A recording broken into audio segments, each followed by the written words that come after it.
Hello, hello. Thank you for coming. This is admittedly quite early for Degens. Usually we're up till 5, 7 a.m. minting. So this is a new thing for me to be waking up this early. But I'm glad to be joined here today by you two.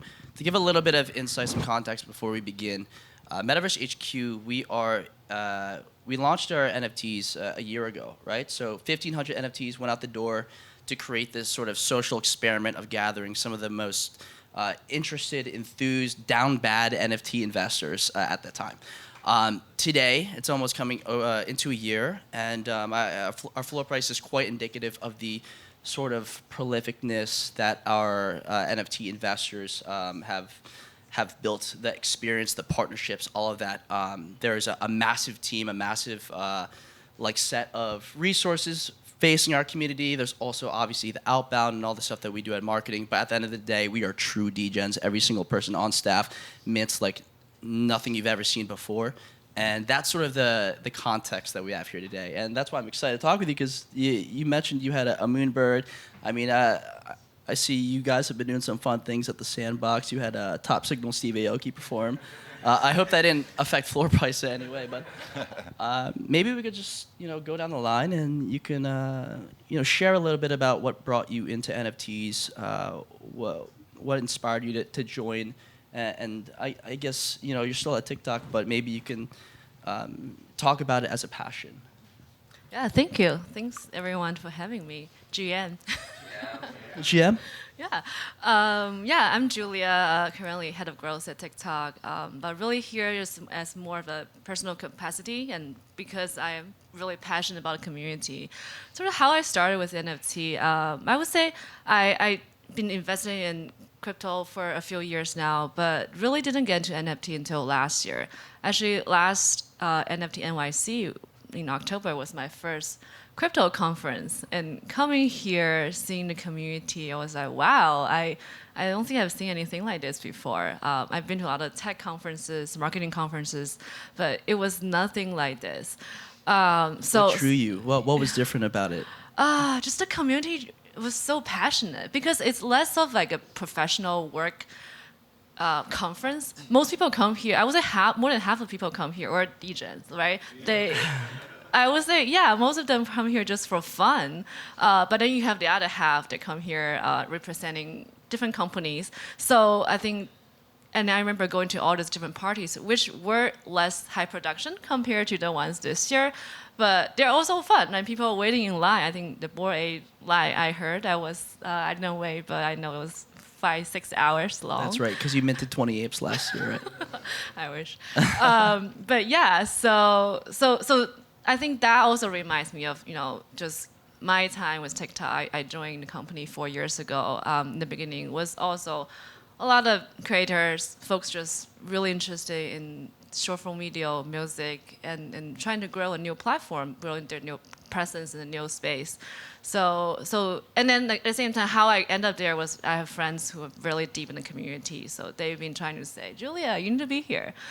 So that's how everything started, and I started going to a lot of conferences, meeting more people. LA, where I'm based, it's been a really great place to meet a lot of artists, folks in this Web3 space.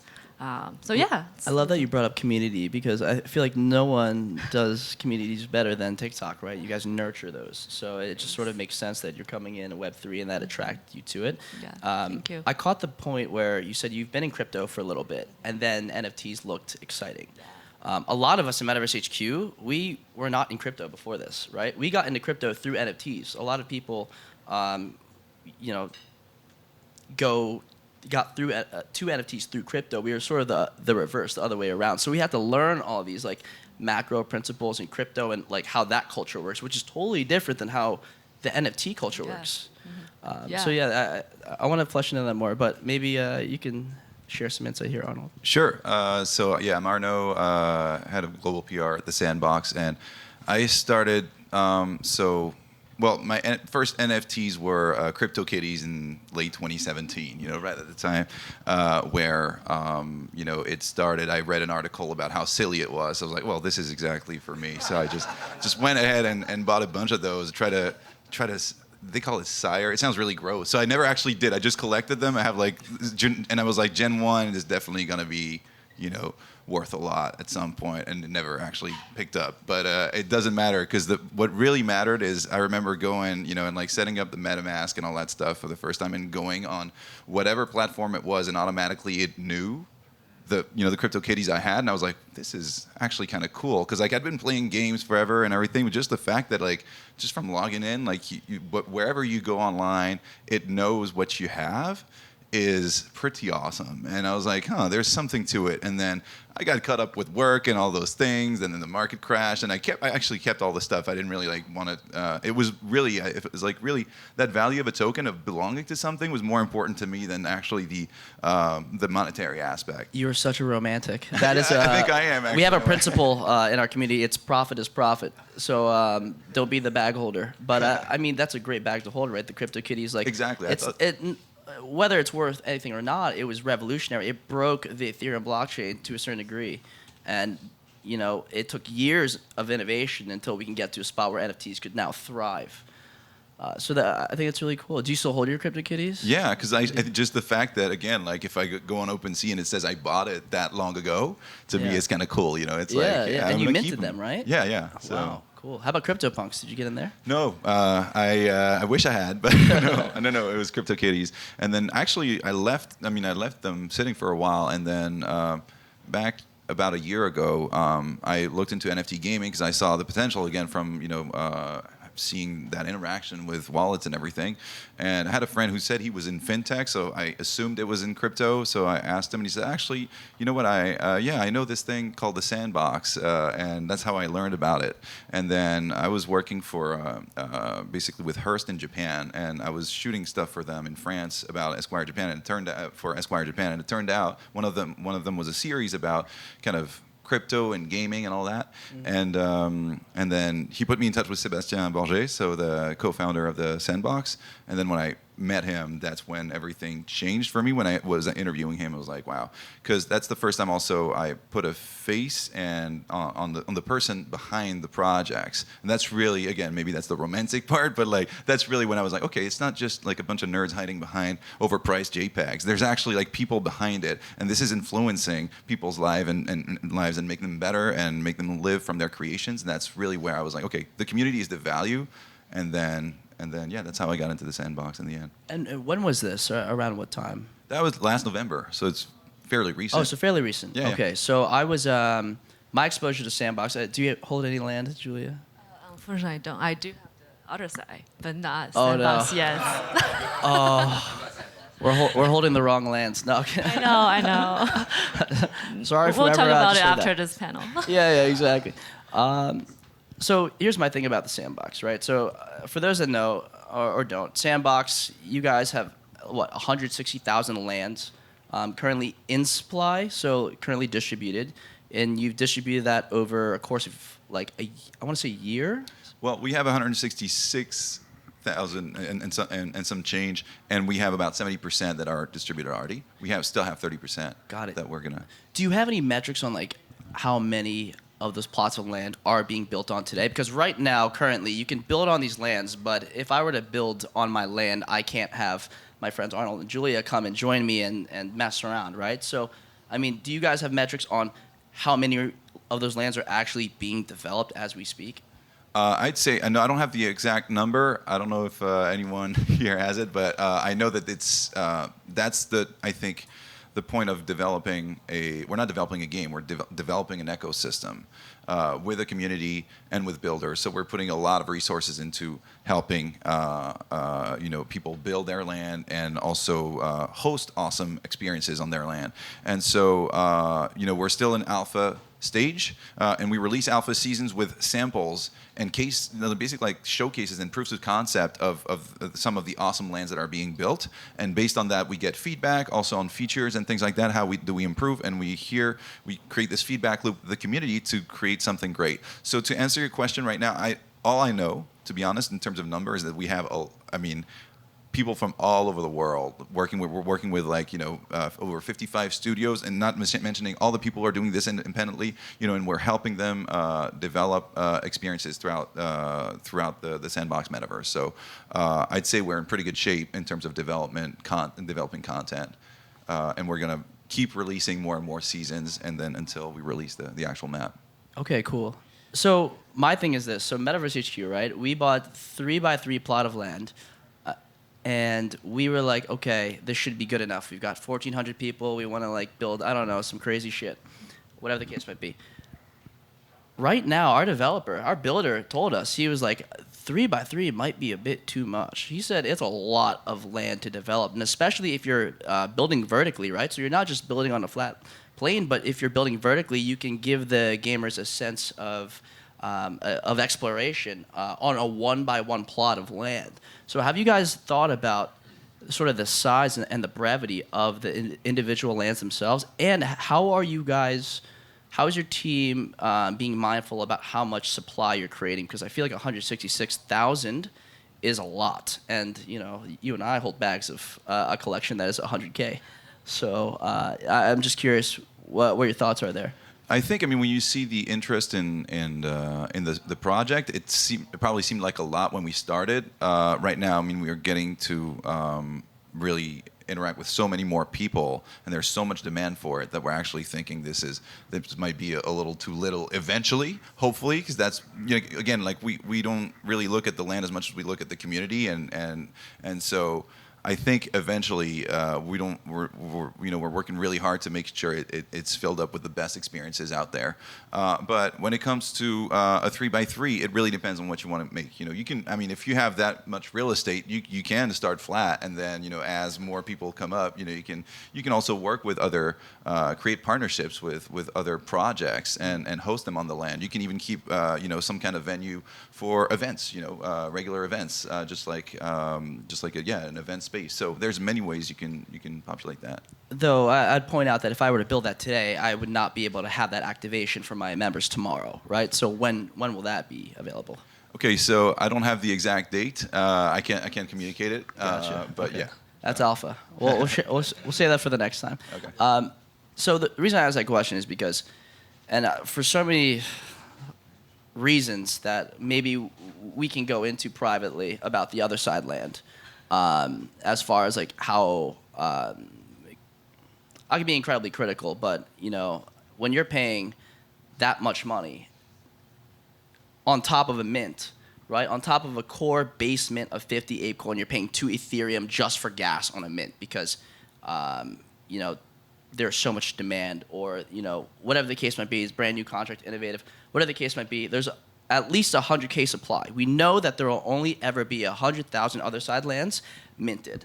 My sort of I want to say challenge with the Sandbox land is that, like you said, you're thinking about it dynamically, right? So as an investor in that land is really only valuable and retains value if we understand there's a limited supply of that. So how will you guys find a sense? Do you have a number in mind as far as like this is where the max is? Is 166K okay, so the that's cap? a misunderstanding. We do have we're capped at 166,000. What I was saying is that there's 70% that we released, and we keep some for, again, like awesome partners that we might want to onboard. Also the Sandbox, our own land to be able to host our own events, or empower other creators and everything. So, but it's minted. It will only ever be 166. Exactly. Yeah. Beautiful. And 70% of them are out now. So what does the rollout look like for the 30%? There's going to be more sales coming up. I really can't communicate. We have, I'm the PR manager, so I have this in my head. But no, we're gonna have some major sales in the near future. Let's just call it that. But yeah, so it's coming up for sure. All right. Well, we appreciate that the gas wars, at least on your end, are not as insane and intense as the other side. I've tried to actually go for some of your land in last summer's land sales, and I got smoked, totally smoked. So there clearly is a lot of demand for your land. But I'm curious, from your end, what made you mint the other side? Did you mint the other side? Did you sweep floor? What was your entry point? I minted. You minted. Good for you. Hell yeah. That was for everyone that knows the other side land that went for it, that was an insane gas war. I remember. So I was in crypto Bahamas. that conference and sitting at a dinner in Nobu, I think, and it was such a stressful dinner I had. I still remember that experience. Yeah. Tell us, walk us through it. Yeah, Walk us through that experience. Me and my friend there, we were just going through. We had our laptop with us. So your friend also, you met together. Yeah, both of us did we brought our laptop to Nobu.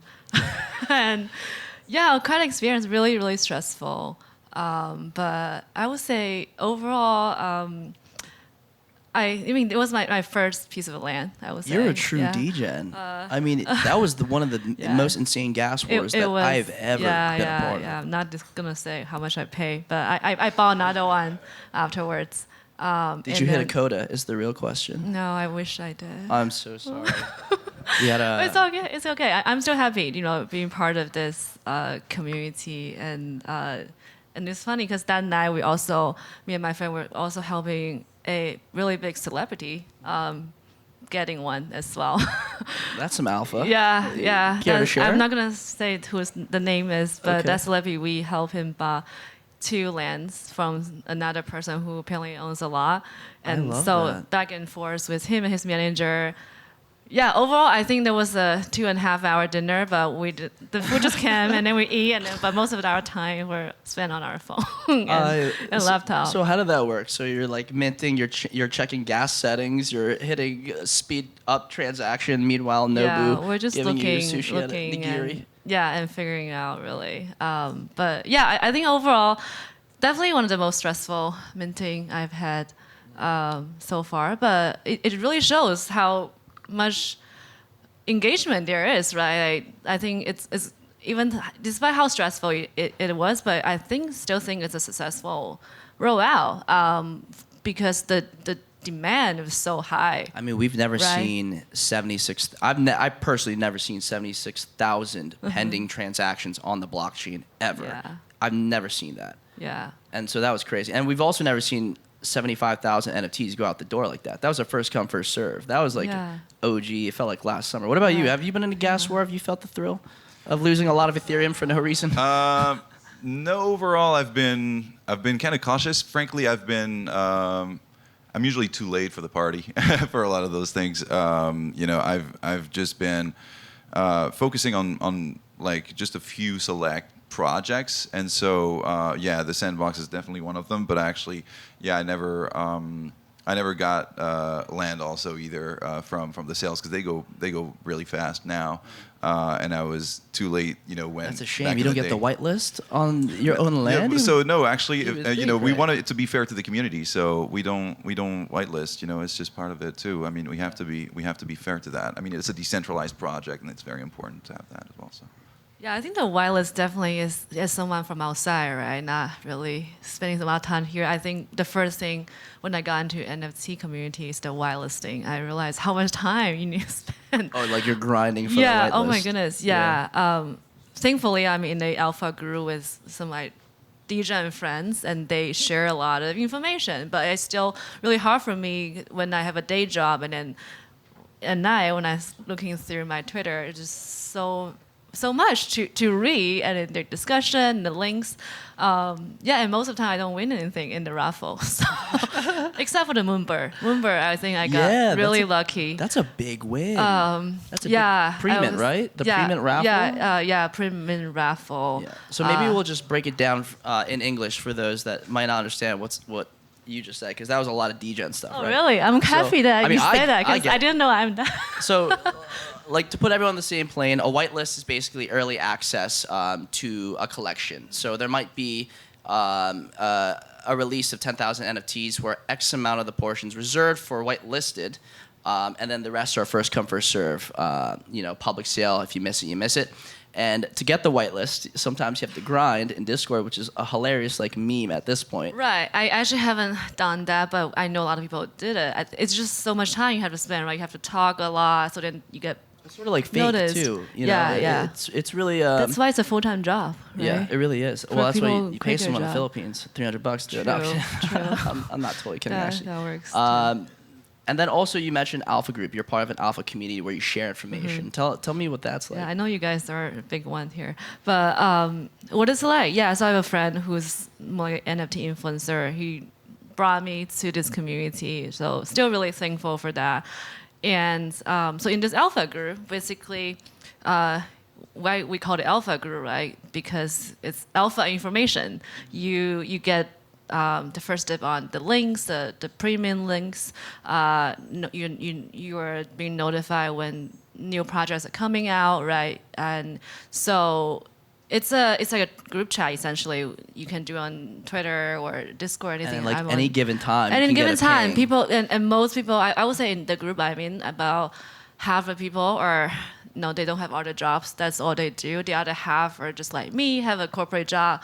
So most of the time, the Degens were talking, but we are the one just falling behind, and I will look through everything. And I have massive FOMO. I have so much FOMO now, just missing out on minting. I miss a lot the things in the past, which I'm crying about. I feel you. I miss Goblin Town. Yeah. I missed the free mint that hit 7.2 ETH at its peak. It was a beautiful coin. Yeah. But I love that sense of, you have your corporate job, and then you also have your secret degen life. Like at any moment, like a notification, duty calls, and it doesn't matter if you're here, if you're at Nobu, you're gonna have to take it. Exactly.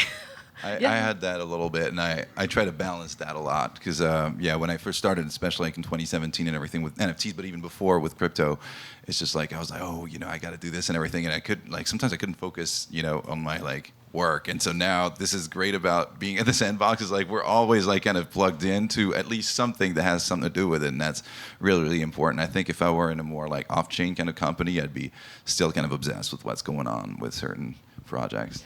I think even for me, I because like I say, I'm passionate about this community. I see the future. Even I remember last Christmas, my teen, I hosted a white elephant. The gift I picked was actually an NFT. That I'm getting. What NFT was it? It was so I tweet about it on Twitter. Say, what should I pick as an NFT for my white elephant? Someone did this. I think it's a Polygon one for. Potato Head, I think that's what it's called. Just a friend's project, essentially. Okay. Said this one, it was about $100 worth. So I was like, okay. Even though our limit for that white elephant was $25. So I definitely went way up. But it was good. And then I spent an hour sitting with the person who won it. It was actually one of the most popular gifts that day. It got stolen 3 times. Wow. So obviously people know NFTs are worth something, right? And know the value of it. The joke was that, you're going to be a millionaire. Whatever mints it. What's the floor price of that one now? I haven't checked yet. Yeah, it's I probably probably should check. But it was good. Yeah, it was good. I spent an hour walking through the person, MetaMask, how do you set it up, right? And pretty much gone through everything. And that was also the moment I realized, barrier of entry for this, it's still quite high. It's quite tough, Yeah, for someone who's outside, hasn't been living and breathing. Well, you've got your head of growth hat on, right? So, I mean, we all know and love NFTs, all 3 of us, right? And we're either building or competing, whatever the case might be, right? Whether it's alpha groups and getting the best information, whether it's making sure that the people that are minting, that are investing in the Sandbox, whether it be through partnerships, sponsorships, and even just people that collect NFTs, feel like they are getting value out of working with the Sandbox. How do you foresee Web3, or really just our little world of NFTs, sort of sprawling into the masses, growing, if you will?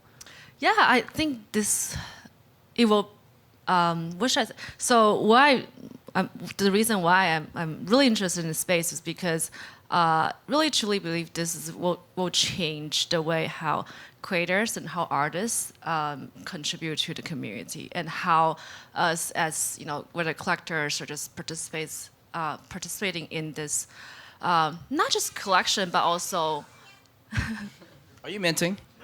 Sounds like you're minting. Is that the Mint website? Or is that a TikTok you're watching? Is that pump Julia's numbers up, Yeah. How my DAU up? Did you say DUA? What was that? DAU, DAU. daily active user. So that's one of the metrics that I track for DAU. I daily wonder what the active user. DAU of NFTs are, of people in the NFT space. It's probably. It's a lot. I think I read a number somewhere. I don't know actually. I read it. It's growing. I imagine it'd get higher if we didn't have to walk people through setting up a MetaMask account. Yeah, you know. that definitely is tough. So so I really think this will be the technology. Right now we're only thinking about PFPs, right, and photos. But essentially, I remember when I was here last year, someone told me about the real estate industry, how contracting works, right? How NFT will change that, which I haven't really seen that yet, but I know this is something that will be disrupting the industry. And in the future, ticketing, I know is another concept, right? Another use case that's been used. Like Coachella, I think, was one of the first use case where you get lifetime access to Coachella if you own an NFT. So I think this will be a really disruptive concept and technology. It's more about how do we onboard people to this platform. And that also reminds me of TikTok days. In the beginning, we spent a lot of time thinking about onboarding process, right? People are used to swiping left and right. Now you're doing up and down. It's too easy. Yeah, right? It's way too easy. Oh, I'm glad to hear. Yeah. Yeah. But it took a while for people. We did a lot of case study and just user research, observing people's behavior when they first download TikTok, and people couldn't figure it out. So something to think about, I would say. Yeah, but then that's why I'm excited here a lot. I think we can transfer from Web 2 experience to Web 3. Cool. Did you want to say? No, I think yeah. I mean, the whole process of setting up a wallet is still, for different reasons, something that is definitely an obstacle. I think it's twofold. One is the process of going through that and having to set it up and all that. I mean, just the amount of steps that there are in the process. The other is, and frankly, I think most people here are familiar with MetaMask or other crypto wallets, and find that it's just another thing. But the first time you make it, it's a little bit stressful. I mean, like if I showed that to my mom, she'd be like, "Well, where are they taking my money?" I'm like, "No, you're just creating a wallet. There's nothing in it. Like you're just. What do you mean I'm creating a wallet? Now this thing is like on the blockchain. What does that mean?" And so I think the only way what it means is just to do it and just to try. And it's just a few steps. In the end, like creating an account on Google, an email is like a 10-step process almost on Gmail. If you actually want to customize everything. So in the end, MetaMask itself to set up is not that much, but I think it's just the fact that I remember back in the 90s when I first got on the internet, it was a CompuServe, and it was like, it sounded weird, and like, you had all these passwords, what would you, I didn't need a password to get in my computer at the time. And I think it's all those like psychological hurdles that you have to kind of like go over. It's not just a physical thing. And I think humanizing like just your project, that's what I'm trying to do at the Sandbox, is just to interview people who are already in the space, who are super young, super old, or right in between, and like they're all participating, and this is the value they're adding, and just it's complete afterthought that they ever set up a wallet. And if you can get to that level where people have trust in the community, the people, and everything, and maybe just one person they trust that shows them that wallet setup, then you're already, I think, really, really far ahead. Well, it's like setting up the wallet's one thing, but when you're sending like fake digital internet currency, like to a random like string address, that's really scary. Like sending one Ethereum to just a string of numbers, like not to mention there is like that waiting time, right? If you want to purchase anything over, like let's just say I want to buy an ETH for a mint that's coming up, I need to go on Coinbase if I don't already have it, or Gemini, or FTX, KuCoin, whatever the case might be. And there's going to be like a lag time. They won't let me transfer that money out for like another like 3 or 4 or 5 days, right? So there's already that like not even just like that hurdle of technical, but also of just where the like logistically where we are. It's just quite difficult to like get that Ethereum very quickly. Not to mention sending it to the MetaMask for the first time. I had a friend that sent it to her phone number from the Coinbase, and she was like, "When do I get this back?" I'm like, I don't know. I'm not the right guy to talk to. Probably never. In fact, kicked you out of my Discord. You're edging mine up. Yeah. But that's what I'm saying. It's like, and then you have the added sort of like challenge of also saying, hey, you need to bridge your Ethereum that's on mainnet, right, on the Ethereum blockchain, onto the Polygon L2 blockchain, because that's where the Sandbox assets live. So I can imagine that's also another hurdle that is quite difficult for people to accept. Yeah, so I think we're still in the stage where all of this. There are certain realities to what the technology is today, and it's going to evolve, I think, to make it a lot more user-friendly. But yeah, there are also, for a Metaverse project, different aspects of it. I mean, some people have a Sandbox account, don't have any currency in it, they just want to create, for example, and they download Vox Edit or Game Maker, which are basically the tools that allow you to build assets to, create your experience. And so some people just use that as a first step, and then later on, when they're more engaged, they can go step by step. So yeah, when you think about a metaverse, you have users, but they're not just end users. Like for example, TikTok, you'd have creators, and you will have like people who watch the videos, or people who do both. And so it's very similar, I think, in a metaverse project, even though it's more of an interactive medium. I've got to ask. So your POV, and this doesn't have to be TikTok focused or centric, but within your circles, what are they saying about NFTs? What is the general vibe that you're getting from the corporate side? I think people they're observing. They know this is something that's coming up. It will be important, but most people are taking it very cautiously. I think it's because the perception NFT has in the broader community, right, outside of this week, people attending here, that a lot of people think is scam, right? Ponzi scheme. Like we all heard those terms many times covered in news articles. Like people have a lot of skepticism on what NFT is, which... And I don't blame them. Yeah, I mean, yeah. You and we're both Degens. Yeah, we get it. 99% of projects are going... times, yeah, right? Exactly. So, you get rugged enough times, you know... Yeah, and the prices are very speculative, right? Incredibly. And I think... Yes, you can compare to stock too, but stock you have actual companies performing. They have revenues, profit. You can, based on those information, you can make your educated, trades. But this one is a lot harder. It's a lot about. Now I start asking. I talk to a lot of VCs and ask them all the time, how do you invest in projects in Web3? How do you look at the things? And different people, different VCs have different POV there. But a lot of times it's just the founders are solid, the like project the core was things interesting. that they look yeah, into. yeah. So less about historical data, less about what this industry is like how saturated this is, or how innovative this idea is. I think NFT is less predictable, at least for now. Which I think that So that's sort of like what I'm hearing, observing in for how people think about it. Which I think. The room here, we have the power to change it. We should. Well, the cultural aspect is a lot harder to describe to a VC, right? So my dad's a traditional retail investor, and he was trying to do like technical analysis on a project. He was like, why did Goblin Towns go from 0.3 on Sunday, and now it's Thursday and it's 2 ETH? Like, I should have bought, right? I'm like, well, I mean, he was like, what gave everyone the signal to buy? And I was like, well, were you on the Twitter Spaces on Sunday? He goes, obviously not, son. And I was like, well, that's why. Because on the Twitter Spaces, they just offered something different and unique and got everyone really excited. And that's a part of NFTs that is really hard to describe to people that aren't having exposure to that, and they just see what you were talking about, where it's a Ponzi and all that. Which, by the way, I totally agree. I think 99% of NFTs are worthless, are shit, garbage, zero. And I say that as someone in the space that wants to hold teams accountable, so that because everyone that mints, you have a fiduciary responsibility, or you should, to the people that mint your project to make sure that it's valuable to them, right? So I say this in holding people's feet to the fire.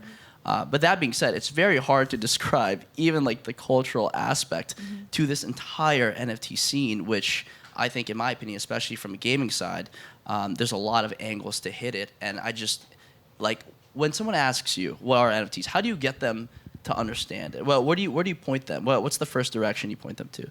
I think it depends where they come from, because you have to kind of have their frame of reference. When it comes to gaming, which is like something you hear a lot about, in the more traditional gaming side, about NFTs and what they are, and some people are very cautious about it. I think you have to. I mean, there are many ways you can go about it. One very simple way is like, okay, you buy a skin in Fortnite, but eventually Fortnite might evolve or might not, and what are you going to do with it? Or you can't take it anywhere else. With interoperability, you can actually just have this to be an NFT, and it actually maybe gets you to a certain community within Discord, or takes you to the next version of Fortnite, or a different game that will eventually, like Blizzard, for example, has a huge ecosystem of different things. You could definitely use one skin that you got in WoW in maybe the next Warcraft or whatever it is, and people, I think, get it a little bit like that. They're still skeptical of saying, well, it sounds more like they're just trying to find a way to, again, like build this up into something. But in the end, just to finish, I think 10 years from now, people will think it's very weird, for example, that I paid a Bruce Willis skin in Warzone. Mm-hmm. That I'll never be able to use again when Warzone 2 comes out, and it's like, what did I do with those $20? Like, I mean, it's just like, it's ridiculous when you think about it. Is that a real thing? There's a Bruce Willis skin in Warzone? Yeah, it was cool. It was late last year. They had like the 1980s. I mean, they know my demographics. So like 1980s games, and I bought it. It's awesome. And he has all these one-liners from the game, when you get shot or whatever. Like Yippee-ki-yay? No, they didn't add that. I was like, why? They have like these sometimes, like, for example, like when you ping a location that says, I'll find a place, from like him talking to his wife saying, I'll find a place in LA to sleep. And it's just like that random. You're a real gamer. Yeah, I am a real gamer. You're a real gamer. Oh, so yeah. I thought RuneScape, and I keep saying this, I thought RuneScape had, some of these companies had the best tokenomics, game mechanics known to mankind. It was always well balanced. And if they just took that and incorporated NFTs and tokens like into that game in the same way that the same sort of like oversight that they had, they would be incredibly successful. And I think, like, I'm personally bullish, and this is no diss on Sandbox at all. I'm personally bullish on gaming being the forefront for NFTs, but mostly like the big ones, like you mentioned, Blizzard, Riot, like them incorporating NFTs as opposed to someone in NFTs, team in NFTs, building a video game from scratch. Right, but again, at the end of the day, I think gaming is going to be that intersection with mainstream. Yeah, what's interesting is I think with NFTs and everything that has to do with metaverse projects, it's really about it's the first time you actually have, like, as a baseline, an interactive experience versus just watching a video or reading an article. This time, if you want to create a universe, then people have to actually walk around it and eventually maybe have like VR or something like that, but at least like be able to walk around that space. And it's funny because now all of a sudden video games are cool beyond the traditional video game thing, where you have a lot of these like big companies, luxury companies coming in and saying, oh, this is interesting, but then you can have people who only know this, don't know video games. They won't necessarily know how to move around with the keyboard in the beginning, but they pick it up so fast, and it's really interesting to see that what used to be super nerdy or super niche is now becoming just the default to go around and interact with people in communities. Yeah, basically everything that I would hide from my classmates at school is now cool, like exactly. Naruto, like anime, gaming. Maybe I was born a little bit too soon, but maybe we could open it up for questions now. If anyone had a question for Julia or Arnold, right over here. Hey, I have a question about like the metaverse. So I feel like a lot of the metaverse experience right now are just like people hanging up artwork on the walls, and then people go check it out like once and then they don't come back. So how do you think is like a way to get people to keep coming? Like obviously for the builders, they're going to be spending a lot of time building, but like for the other side, like how do you think you can make something that makes people keep coming back and get like good weekly activities or whatever? So I guess this is for me mainly. Yeah, I think, right now we are at the beginning. Do you remember those GeoCities websites? You're probably too young for that, but it was like this spinning monkeys or whatever they had on there, and it was just like, and I think it takes a while for people to know what they can do with the technology. I think already we have some cool experiences in the Sandbox. If you check out our alpha seasons, and you'll see that every iteration has so much more quality, like the quality of the games is going up and up and up. So I think that's something as a gamer myself, I'm seeing and I'm very excited about, and that's the reason why also I got into the Sandbox. I was like, well, they're already released, there are a lot of games out there, like projects, metaverse projects that are out there that are not yet completely live. And even though like we're still in alpha, I think you see that proof of concept starting to build up. And also, obviously, we have new features coming in that will make the interactive experience that much more engaging. So I think it's funny because you mentioned that too, right? Like you have like those Blizzard like big companies that come in and actually have that kind of gaming background. But the Sandbox originally is was a 2D game similar to a bit like to use a shortcut like Mario Maker, where you could create in 2D your assets and then share your experience with other people, and it actually had millions and millions of users. And so when they saw the potential of that and seeing all those people spend so much time in the game because they liked it, not because they could make money off of it or anything, the two founders basically thought the only shame about this is that people spend thousands of hours playing this game without ever getting anything out of it, or without ever being able to, keep them forever. If the game loses support at some point, that 2D version, then they would lose that. But now that's why they went into basically Web3 gaming. And so I think the Sandbox and other metaverse projects, I think the more they have their roots in gaming, and not necessarily only want to develop games, but I think it's a great way for them to already have that experience of engaging users in an interactive way. So I think we'll see that evolve. Yeah, I want to add on top too, right? So just like POV from not just a Sandbox perspective, because you're right, a lot of it is just hanging up art and just sort of monkeying around and I don't know, just parting together some not super immersive, engaging experience. Whereas like you have games like Elden Ring, you have like really competitive games like League of Legends. We were talking like Counter-Strike back there with my boy. Like these are games where people aren't playing them to earn NFTs and so they can go brick floors and make some money, right? People are playing these games because they fucking are having a great time, and it's I think for me, and I'm incredibly bearish on GameFi, and I say that still being very, very bullish on gaming being the forefront for NFTs. There is not yet a truly, truly engaging experience that has brought gamers, real gamers, to the Web3 scene, and I think there's something to be said there. I had a similar conversation just this week too with someone on the gaming side. Said the exact same thing. It's really hard. I was in GDC, the Gamer Developer Conference, a few months ago, and that's really again what I'm seeing is the Web3 gaming certainly is booming, but at the same time, the bigger players, gaming studios, haven't really tapped into this because they know it also takes years to develop games. So now when you see the Web3 games, it only takes months to a year to develop in a very simple way, but they made a ton of money. Then the more traditional developers they don't like it. No, they don't. But you made so much money in just a year. Well, it took us such a long time for much cooler experience, right? It's just really hard there. I think Ubisoft is the real sleeper. So I like what they did, where they took their Ghost Recon game and they partnered with Tezos, and they said, hey, we'll put our gun skins on the Tezos blockchain, and people can use these skins while they play the game. They can earn them and stuff, right? So that's something super low-key, and Ubisoft is a massive development platform, right? So again, I think you're right. There are games that are like Wolf Game, that are like Crypto Raiders, Zedron, Axie Infinity. These are games that are sort of not as dynamic as the type of games that we are all used to. And until we get to that divergent point, hopefully it's the Sandbox. I still have yet to see something that is truly that pulls me into it in the way that traditional video games do. I think when it comes to the Sandbox, definitely check out what we're building and keep stay in the loop, because we have a lot of new features coming up. But I think also when you mentioned it's true, it takes a really long time to develop a game.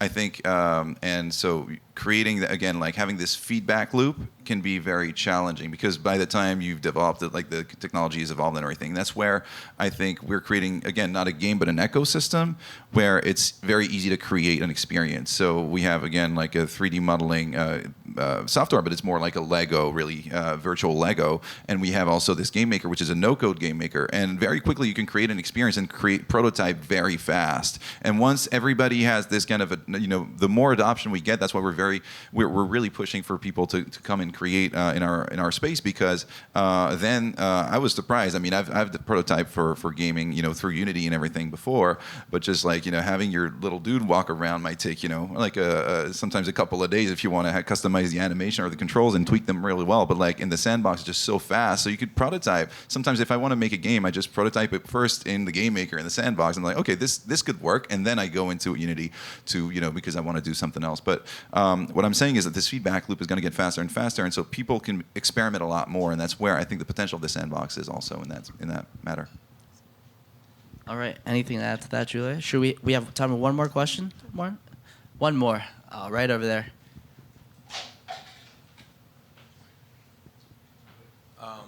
Thanks.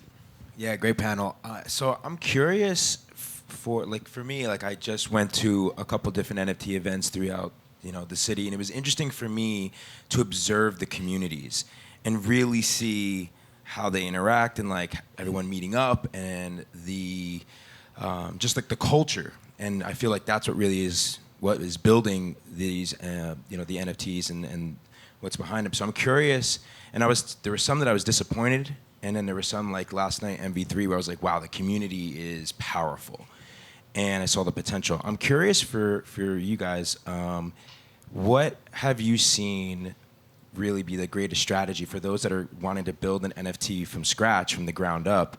What have you seen as the best strategies to really build that community and build something long-lasting in the NFT space?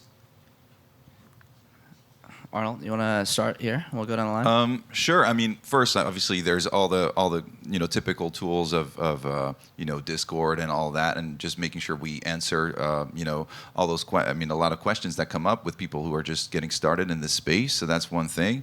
But also overall, I think it's also bringing in a lot of different.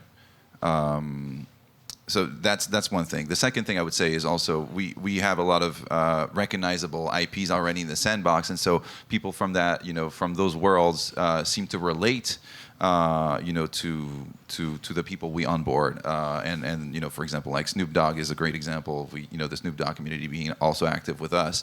But I'd say beyond that, and to me that's the most important, is that it's the first, whether it's working at the Sandbox or whether it's like interacting with the Sandbox or the creators, everybody's super creative, but also I'm a creative person, but I'm always kind of like almost self-censoring in a way, and there's just this attitude of like, no, create it, it's great.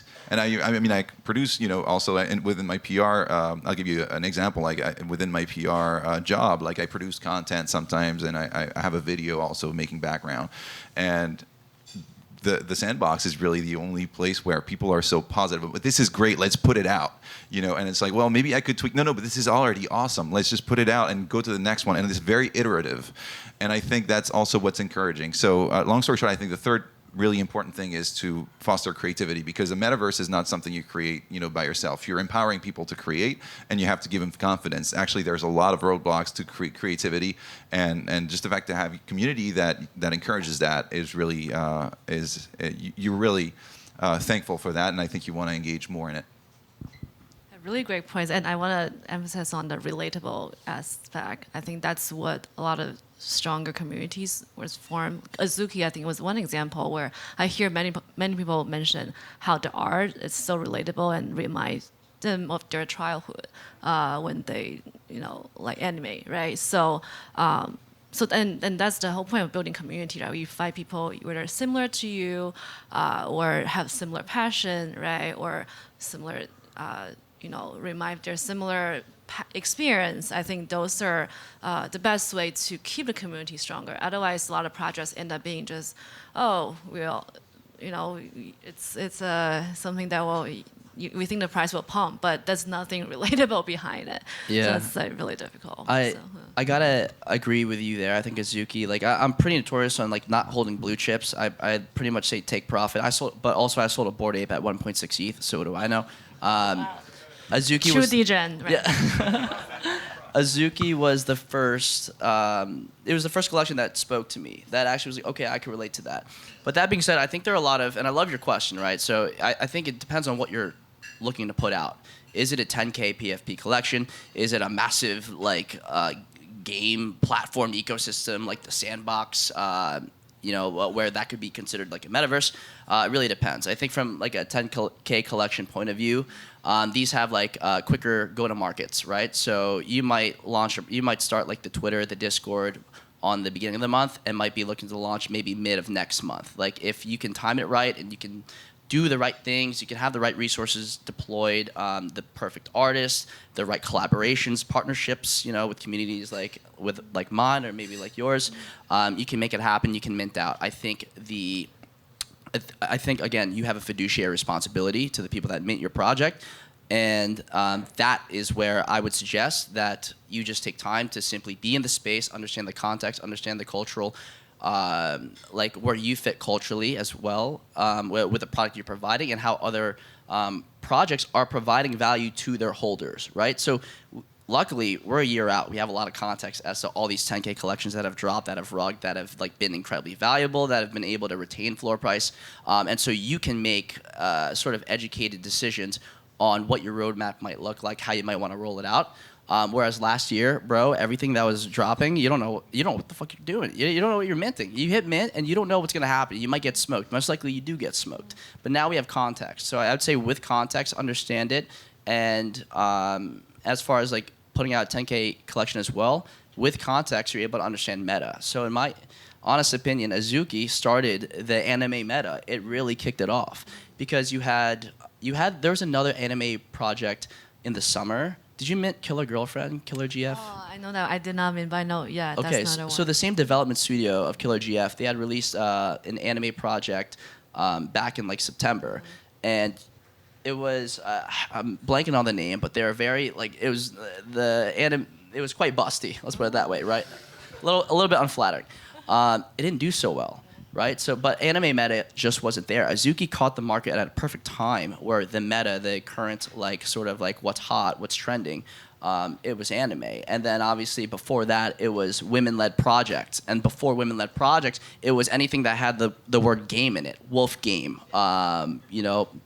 Wizards and Dragons game. I mean, this understanding context in the space gives you the ability to be nimble with your 10K collection and understand where you fit in the meta if you do, or if you're going to be an Azuki and literally be the trendsetter for the next meta.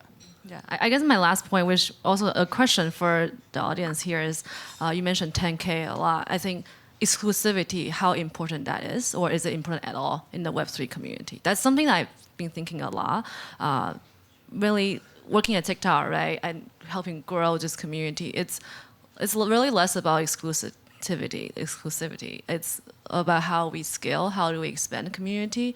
So if all the projects are just 10K, 5K, it's really hard to bring more people on board, and you have all this massive FOMO all the time. And I don't know what's the right way to do this. So maybe it's a question, food for thought for the audience, and I would love to chat more on what you're thinking on exclusivity. Is it actually important, or it shouldn't be exclusive? Well, thank you so much for tuning in, listening. I want to thank Julia, and I want to thank Arnold as well. Really well done. Thank you for having us.